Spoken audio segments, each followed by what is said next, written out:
In a world that had slowly forgotten how to pause, how to listen, and how to care, there lived a man named Daniel Hart, a man whose life had been shaped by loss, silence, and quiet endurance rather than success or recognition.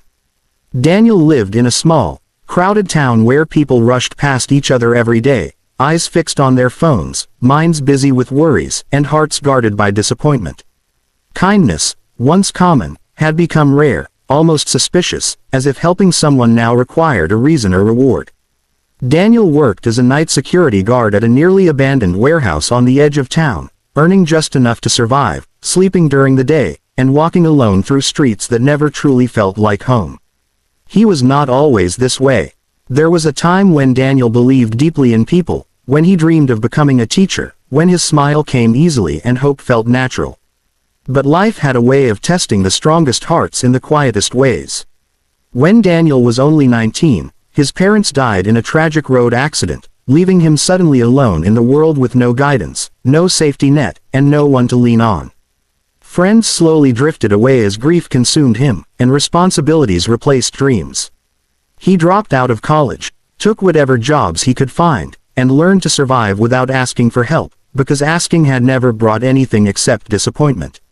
Years passed, and Daniel grew into a man who spoke little, trusted carefully, and carried his pain like a shadow that never left.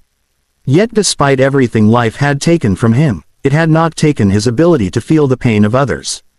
Somewhere deep inside him lived a quiet voice, the same voice his mother once nurtured, reminding him that pain understood as pain softened.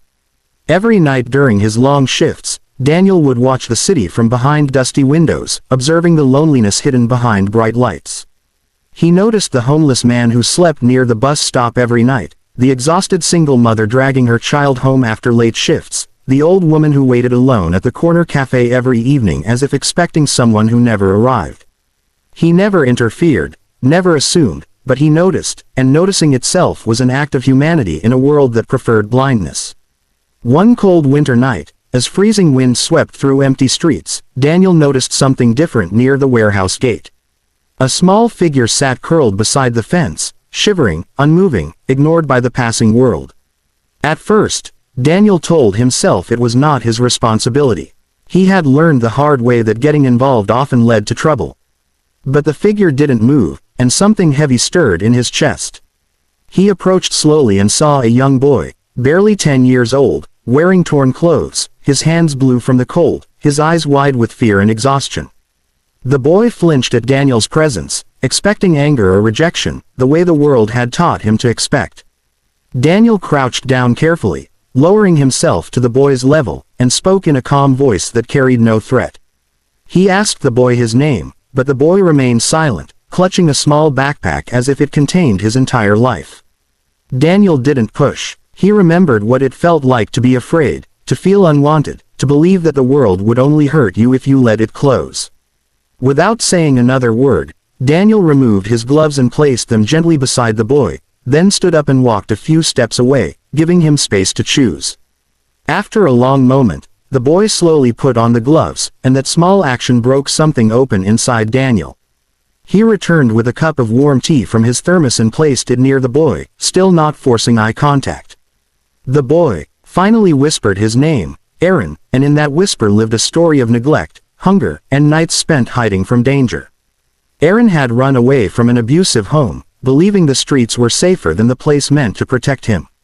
As he spoke, Daniel listened without interrupting, without judgment, without pity, only with presence. That night, Daniel made a choice that would change the course of his life.